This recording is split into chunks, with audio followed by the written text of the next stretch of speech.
America दिवाळखोरीकडे चालली आहे. अमेरिकेत आर्थिक आणीबाणीची परिस्थिती निर्माण झाली आहे. हे मी म्हणत नाहीये, तर एलॉन मस्कने नुकतेच हे वक्तव्य केले आहे.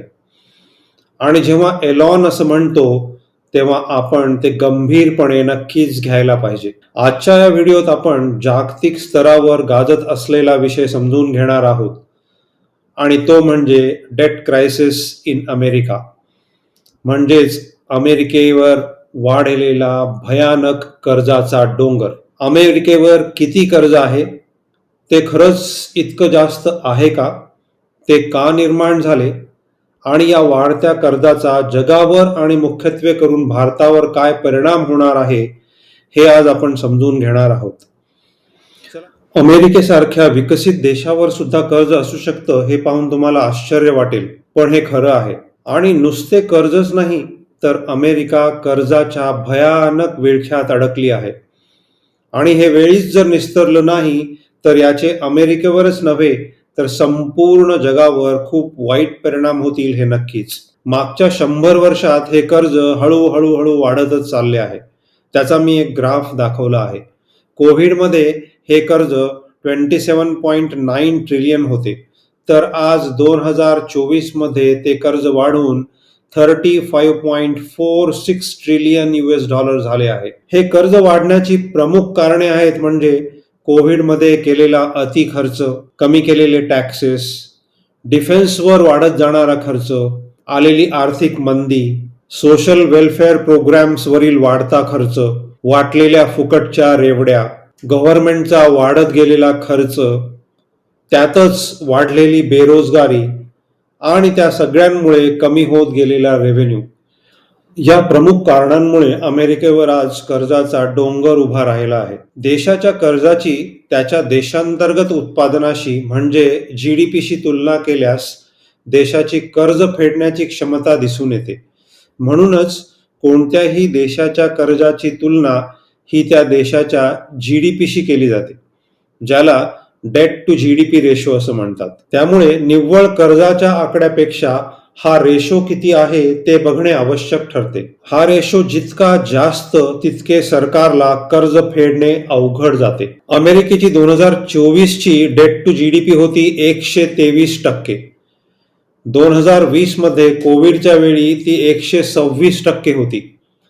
म्हणजेच आज अमेरिका पुन्हा या रेशोच्या जवळ जाऊन पोहोचली आहे, आणि म्हणून ही चिंतेची बाब आहे. भारताचा डेट टू GDP रेशो 82.5 आहे, तर सुदान सोडल्यास जपानचा डेट टू GDP रेशो जगात सगळ्यात जास्त आहे, आणि तो म्हणजे 254.6%. वर्ल्ड बँकेनुसार ज्या देशांचा डेट टू GDP रेशो काही वर्षांपासून 77% वर असतो, तिथे इकॉनॉमिक स्लोडाऊन सुरू होते.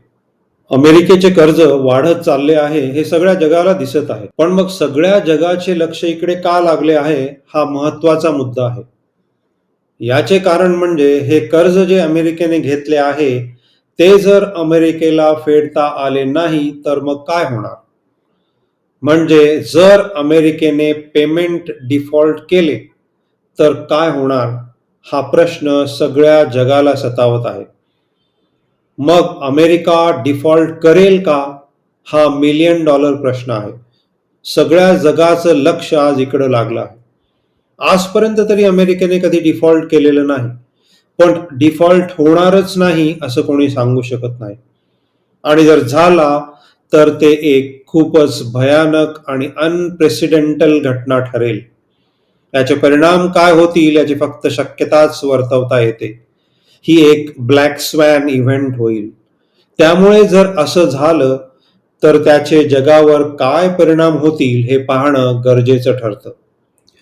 अमेरिकेने जर डिफॉल्ट केला तर जागतिक बँका, इतर देशातील सरकारे आणि बॉन्डधारक यांना वेळेवर पैसा मिळणार नाही, किंवा असंही होऊ शकतं की पूर्ण पैसे मिळणार नाहीत, ज्यामुळे संपूर्ण आर्थिक व्यवस्थेवरचा विश्वास डळमळीत होईल. एक फार मोठे आर्थिक संकट निर्माण होईल, ज्याची आपण आता सध्या कल्पनाच करू शकणार नाही. यामुळे डॉलरचे अवमूल्यन होईल. सध्या डॉलर ही जगातील एक प्रमुख रिझर्व्ह करन्सी आहे. या कमकुवत डॉलरचा व्यापार, ट्रेड व इतर करन्सींवर परिणाम होईल. त्यामुळे एकूणच आर्थिक अस्थिरता निर्माण होईल. जगातील सर्व स्टॉक मार्केट यामुळे क्रॅश होतील. इतर देशांप्रमाणे भारताचे रिझर्व्ह सुद्धा US ट्रेझरीवर अवलंबून आहेत. डिफॉल्टमुळे या होल्डिंगचे मूल्य कमी होईल. त्यामुळे भारताच्या परकीय चलनाच्या साठ्यावर आणि रुपयाच्या स्थिरतेवर परिणाम होईल. यामुळे भारतीय व्यवसाय आणि सरकारसाठी कर्ज घेणे अधिक महाग होईल आणि या सर्वांमुळे भारताची एकूणच अर्थव्यवस्था मंदावण्याची शक्यता आहे. आता आपण हे बघूयात की या सर्वाचा भारतीय स्टॉक मार्केटवर काय परिणाम होऊ शकतो. अमेरिकेने जर डिफॉल्ट केला तर ही जगातील फार मोठी घटना असेल, ज्याला आपण ब्लॅक स्वॅन इव्हेंट म्हणू शकतो. सर्व जगावर याचे फार वाईट आर्थिक परिणाम होतील. जगातील सर्व शेअर बाजार कोसळतील. भारतीय कंपन्यांमध्ये विदेशी संस्थागत गुंतवणूकदार म्हणजेच FII यांचा वाटा लक्षणीय आहे.